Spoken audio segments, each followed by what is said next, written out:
Hey everybody, it's Chris. Welcome to the Reinvention Formula. In this segment, we're going to talk about reinventing where your customers are at. But before we get into that, I've been thinking a lot about reinvention and trying to find things that you guys will find inspiring. And I went through my library and I found this book that I read a long time ago.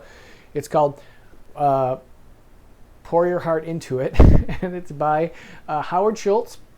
He's the guy, you know him as the founder of Starbucks, but it's such an interesting story of where the company was when he joined it and how he reinvented it into what it is today.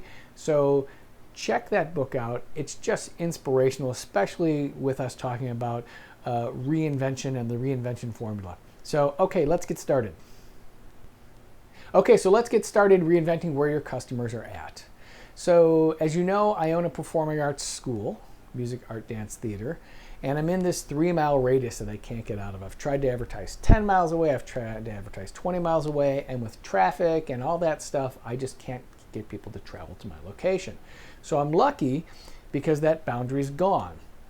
Previously, I advertised on Google and Facebook in my 3-mile radius. There's a lot of competition, and in theory, the more competition you have, the more costs go up. The more your marketing costs go up, the more your acquisition costs. All those things go up because of competition. So my new concept that I'm working on, I'm using Google to seek out underserved communities. Are there places where there are no music academies? Are there places where I can advertise for music lessons, advertise for dance classes to a community where isn't somebody already there? Now, in theory, that should reduce my marketing costs. In theory, that should reduce my acquisition costs. So that's the concept that I'm working with. So are there new and untapped ideal customers someplace else? Since we already know who our ideal customer is from our last couple videos, now we need to figure out where they're at. So we're going to switch over to the worksheet videos, and I'm going to show you how I do research on Google and how I do research on Facebook. So see you in a second. Okay, so here we go. We're going to be reinventing where our customers are or where we think they could be. So in my case, I'm looking for new communities where there's no providers, so I don't have competition, or where they just might be underserved. So I use Google Maps and I do a search and I see what comes up and I look for areas that have no providers. So behind here, I did a search for guitar lessons. And I'm in like central Illinois. So you can see, okay, there's some over here in Springfield. There's some stuff over here, and I think this is Decatur. But nothing's showing up on Google over here. So is there opportunities in these towns that you could advertise in locally? I was thinking in terms of Google, but it could really be anything to promote my online lessons and my online classes. They might be completely ignored. So that would be worth investigating. And again, it's not going to cost me anything. I can go to Facebook and skip geography completely and just do research on Facebook. And I can join Facebook groups.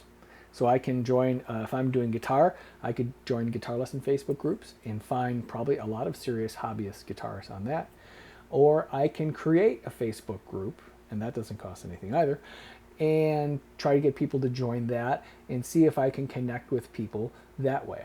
So those are two ways that cost nothing, where you can find where your new customers could be.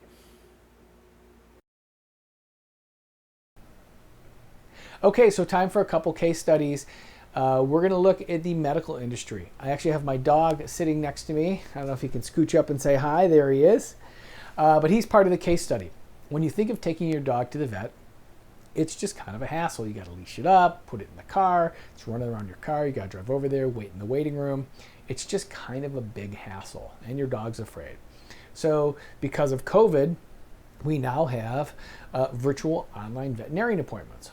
All I need to do is get my dog in front of a computer screen, and I can do a Skype interview, and I can talk to the veterinarian, and I can get all my questions answered.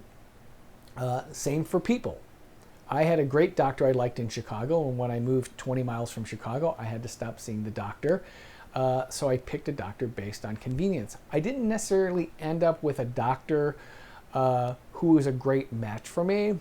I ended up with a doctor who had openings for patients who is nearby my house. So now, because of COVID, everything's a virtual online appointment. If I needed to talk to my old doctor, I can actually do an appointment online and see them over the internet.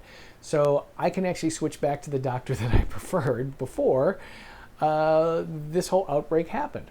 So in a lot of ways, the medical field and the veterinarian field have opened up a much wider market. You no longer lose a patient because you have moved. So I hope you find that case study interesting, and I will see you in the next video.